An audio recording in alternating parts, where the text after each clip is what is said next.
That's polite confrontation. That'll stop him in his tracks, and he'll be like, truthfully, I hadn't really thought about that. I really don't want that to happen. Yeah, I get that. And I want you to know, and then I didn't hear like any alignment. See, you think agreeing with him is aligning with him. No. So instead, it's like, listen, brother, I need you to know and understand that I'm on your team.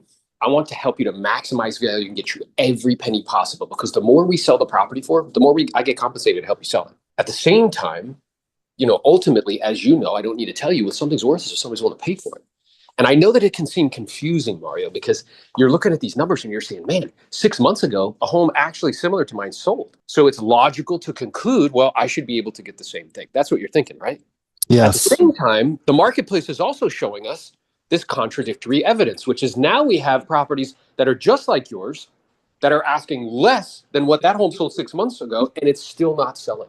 Isn't that a little confusing? It is. Well, here's the thing, though, Mario, that it's happening for a reason. And I'd like to go over some of the reasons in the marketplace, some stats that we're seeing that can point to its cause. And then this way, you'll have a full context and you can make the decision you feel is best. And whatever you decide, I'm going to support you 100%. Fair enough? Yeah, so the first thing that we're seeing is that the supply of homes that are active on the market right now have climbed substantially over the last 12 months. Did you know that? Yeah, I knew that.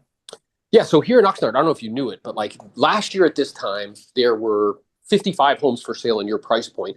This year, do you know how many homes are for sale in your price point? I'm not sure. 85, which, you know what, like on the surface, that would not be a big deal, provided that the amount of homes we're selling were keeping up with the increase. What's interesting is the amount of sales year over year have actually gone down by 4%.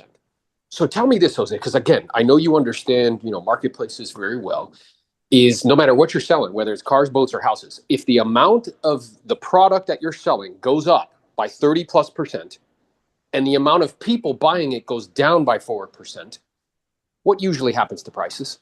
They usually go down. That's right. It's like there's more stuff to sell. You got it. See, I knew you understood this, man. So just by you saying that demonstrates that you're beginning to recognize why homes that are similar to yours that sold for $950 6 months ago are now sitting on the market at $890 and not selling. Does that make sense to you? Yeah, that's what I'm saying. Like I could do like 900. Remember, Aaron, I got this 2006. We redid the whole kitchen in 2006. Yeah. No, and I totally appreciate that. I really do. At the same time, what I'm aware of, because let me ask you this, man. Have you ever been to somebody's dinner party and they come to you and they're like, hey, like check out my new home, and you walk in there and you're like, I don't know, like I wouldn't have done those colors. Like I wouldn't have picked that. Has that ever happened? All the time. Yeah, all the time. Yeah. And what I'm aware of, and again, I don't mean any disrespect in saying this, it's just human nature, that if you will do that, is it reasonable to imagine that a buyer could potentially do that when they come inside and look at the kitchen and be like, I may want to redo this? Yeah, I mean, I could see maybe a few people saying that. Yeah. And if they did, how much value would that have to them? And not much, but I mean, again, I would say only about like 3 and 10, 4 and 10. Yeah, I get all of that. What's also interesting, though, at the same time, they do have more to choose from. And this one here that we see at 890, and I'm respectful of the fact you guys redid it in 2006. Their kitchen was done in 2024. So let me ask you, like, let's say you had an option to buy 2 separate homes. One who had a 20-year-old kitchen. It was nice and in good condition. But another one that had a basically brand new kitchen and it was asking less money. Which one do you think you would be more inclined to make an offer on? I guess the 2024. Yeah, that makes sense. I mean, it makes sense. And most buyers are feel pretty similar to you. And can I share with you what my concern would be for you, the time that you get to spend with your family, and ultimately how much you end up netting for the property if you chose the approach of starting higher? Yeah, sure. Yeah, because I want to be clear. This is your decision. Like, you're the boss. My job's to help you. It's never to talk you into doing anything. What my general concern is what we're seeing right now is that we still have inventory rising and demand softening. Okay. We also still have interest rates that are twice as high as what they were 3 or 4 years ago, and we have an affordability issue. So I don't know if you know this, but in order to go back to the affordability from 2016 to 2019, one of 3 huge things would have to happen. The first is prices would have to come down 39%. The second is that wages would have to go up 60%, the average wage to $134,000 a year, or interest rates would have to go down to 2.35%. Now, let me ask you a logical question, because again, I know you understand this really well. What's the probability that any one of those three happen in the next 30, 60, 90 days? I mean, I hope the wages go up. That's what I'm going to tell you, but I don't Yeah, know. me and you both, brother, but 60%, does that seem like a realistic Yeah, expectation? no, I don't think any of those things are happening because I've been hoping that we could get a 2.9 on this thing, but I don't think it's going to go down there. If it did, I probably wouldn't even sell it. I'd have enough to rent this out. But yeah, I don't think Yeah, any of those exactly. going to happen. And I agree with you. So my general concern is with inventory rising and demand softening, Hmm. and like you said, which I agreed with, that when that happens, prices come down. Hmm. That if we're still here like Hmm. 3, 4, 5 months from now, not only will you lose that time with your family, but instead of 785, we could be talking about 750. I mean, you don't want that, do you? There's All no right. chance. All right. So we have a choice to make, and the choice is completely yours. So whatever you decide, I'm going to support you 100%. Okay. The first option is you position the property at, like, let's say like 900. The logic Mhm. there is I can always come down, I can't go back up. And the logic is I want to leave a little room to negotiate. The challenge with that strategy is that your neighbors have done us an enormous favor, Mario. Do you know what it is? They've tested the market for you at certain prices and it's not working. And we can learn from that. That's helpful and useful data.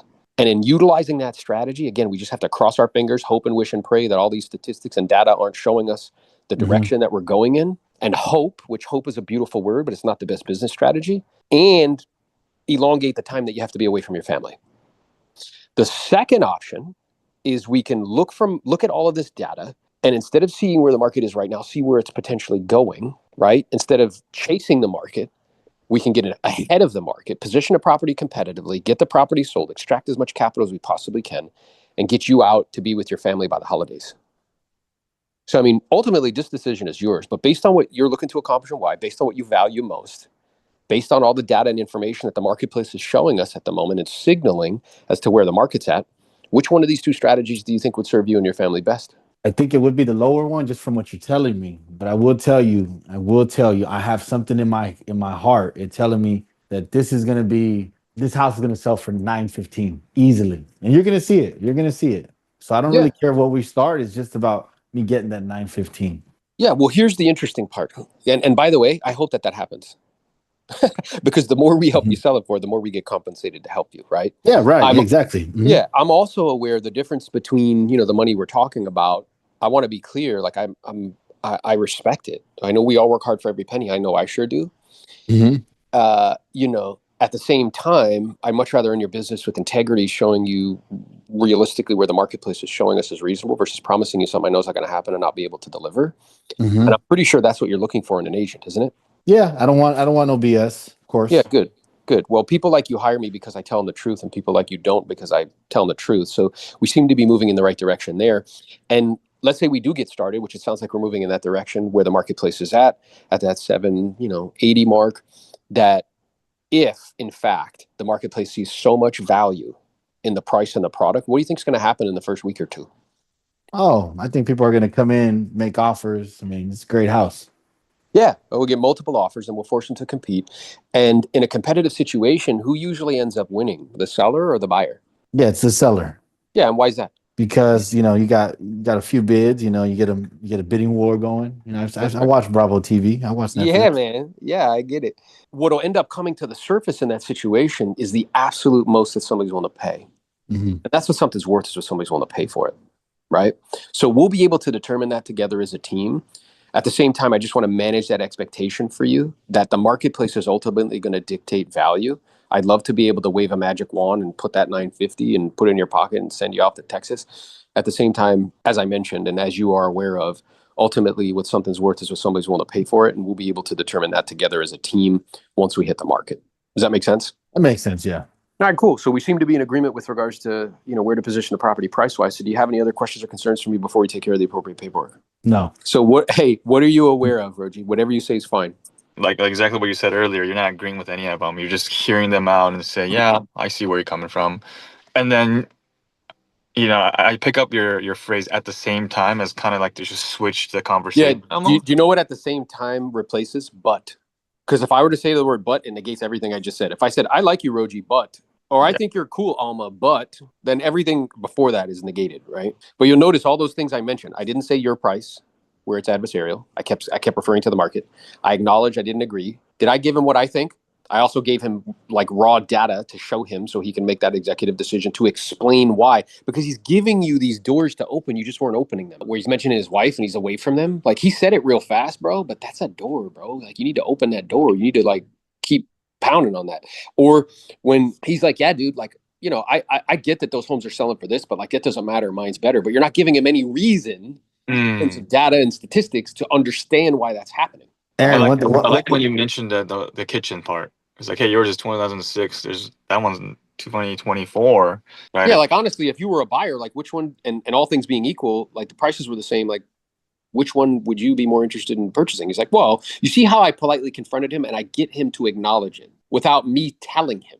Because if I tell him, he's going to get angry with me and want to fight with me. If I'm like, bro, you still have granite countertops and wood cabinets, like it's like 2005. You know what I'm saying? I loved how I liked how you did that, Aaron. I loved it was amazing because I get sellers all the time telling me brand new kitchen, and I ask them like, when did you redo it? And they tell me like 2010, you know, because Yeah.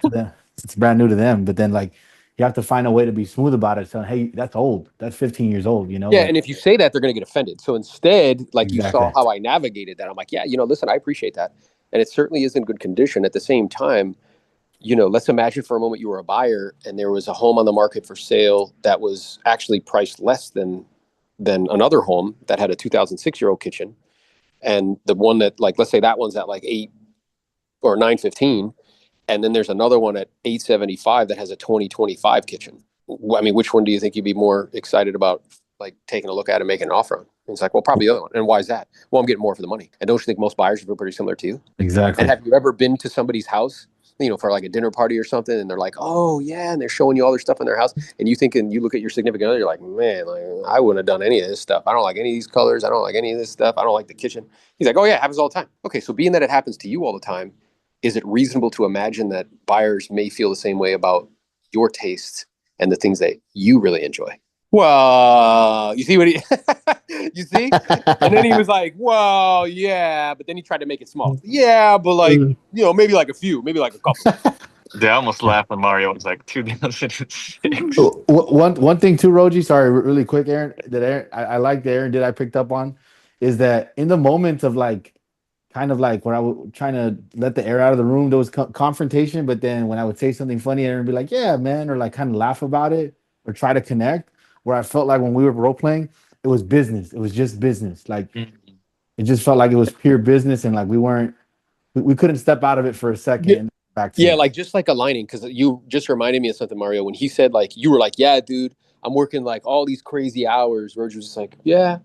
I would have said something like, me and you both, brother. You know what I'm saying? Like it's like we're aligning. Yeah, me and you both, dude. I understand completely.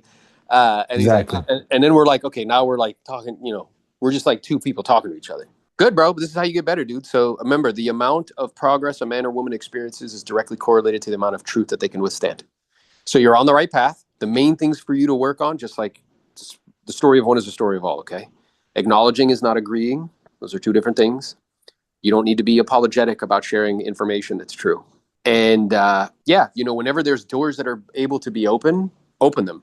And then learn how to politely confront people in their irrationality and their logic. Okay. People asking for the names of the books. Thinking in Bets by Annie Duke. Thinking in Bets by Annie Duke. The second is the sway, the irresistible pull of irrational behavior. Because again, it's irrational, right? So, and we get frustrated and then we try to meet them with like facts and like force and like all this stuff that just doesn't work. And it ends up being adversarial, confrontational. And then you don't walk out with the business. And you're like, yeah, I showed them. And I'm like, whatever, dude, I guess so. Where instead, if you could learn how to navigate that conversation, you learn how to politely. And by the way, I need you to listen to me. What I just said, those stats are true. In order to go back to 2016 to 2019 affordability, one of three massive things would have to happen. Prices would have to come down 39%. You realize prices have gone up over 50% in the last 5 years? Number two, the average wage would have to go up to $134,000 a year. Number three, interest rates would have to go down to 2.35%. So in other words, what am I saying to you? The probability that we're going to return to a market where you're not going to have to be good at these skills is almost zero. Stop wishing it was easier. Wish you were better. Don't wish for less problems. Wish for more skills, because skills pay the bills, team. Appreciate you guys. Go be great. Peace.